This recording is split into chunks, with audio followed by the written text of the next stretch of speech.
بسم اللہ الرحمن الرحیم الصلاۃ والسلام علیک یا سیدی یا رسول اللہ وعلی آلک و اصحابک یا نور اللہ۔ درود پاک کے کیا کہنے، اللہ تعالیٰ کی بے شمار نعمتوں میں سے ایک انمول نعمت درود شریف ہے، جو دینی اور دنیاوی نعمتوں کو حاصل کرنے کا باعث بنتی ہے۔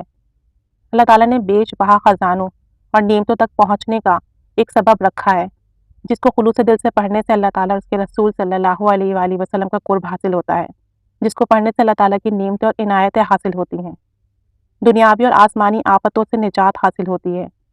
لا علاج بیماریوں کے لیے 100% یقینی علاج در حقیقت درود شریف کا ورد کرنے میں ہے۔ ہمارے آقا و مولا حضرت محمد صلی اللہ علیہ وآلہ وسلم کو ہمارے درود پاک کا ورد کرنے سے یقیناً راحت ہوتی ہوگی کہ ان کا امت یہ ایک ایسا عمل کر رہا ہے جو خداوند کریم کا بھی یہ عمل ہے، لیکن امتی کو سب سے بڑا فائدہ اس سے یہ ہوتا ہے کہ اللہ تعالیٰ کی رحمتیں اور برکتیں اس کی طرف متوجہ ہوتی ہیں، اور وہ اللہ تعالیٰ کا محبوب عمل کرتا ہے اور اللہ تعالیٰ کا محبوب بندہ بن جاتا ہے۔ سبحان اللہ عز و جل۔ تو پھر کیوں نہ درود شریف پڑھیں کہ اس کو پڑھنے سے ہم اللہ کے محبوب بندے بن سکتے ہیں۔ درود شریف کو باقاعدہ پڑھنے والوں کے لیے بے شبہ خزانے ہیں جن کا اندازہ لگانا ممکن ہی نہیں۔ درود شریف پڑھنے والا جب درود شریف پڑھتا ہے تو وہ رحمت خداوندی کے سمندر میں غوطہ لگاتا ہے اور 3 قسم کے لاجواب دریاؤں سے آشنا ہوتا ہے، یعنی پہلا نور توحید کا دریا، دوسرا نور رسالت کا دریا اور تیسرا نور ولایت کا دریا۔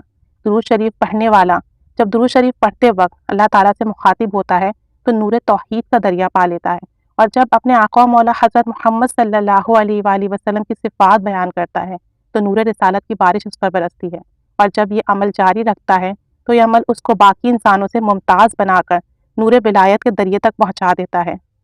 جس طرح سورج سے روشنی اور چاند سے چمک اور ٹھنڈک وابستہ ہے، جیسے پھولوں میں خوشبو اور جانداروں میں روح اور حیات ہے، اسی طرح اسلام میں آپ صلی اللہ علیہ وآلہ وسلم کے اسرار پوشیدہ ہیں۔ گویا ایک روح 2 قالب ہیں، لیکن محبت میں ہر چیز جائز ہے، اس لیے محبت سے آقا کریم صلی اللہ علیہ وآلہ وسلم کو ہر وقت ہر گھڑی درود شریف کی سوغاتیں بھیجتے رہیں۔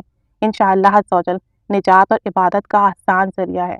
جس طرح دلائل الخیرات جو درود شریف کی ایک جامع کتاب ہے، اس میں لکھا ہے کہ حضور پر نور صلی اللہ علیہ وآلہ وسلم نے ارشاد فرمایا کہ جس شخص نے کسی کتاب میں مجھ پر درود پاک بھیجا یعنی لکھا، تو جب تک اس کتاب میں میرا نام لکھا رہے گا، خدا کے فرشتے اس آدمی پر درود شریف بھیجنے میں مشغول رہیں گے اور اس کی مغفرت اور نجات کی دعائیں کرتے رہیں گے۔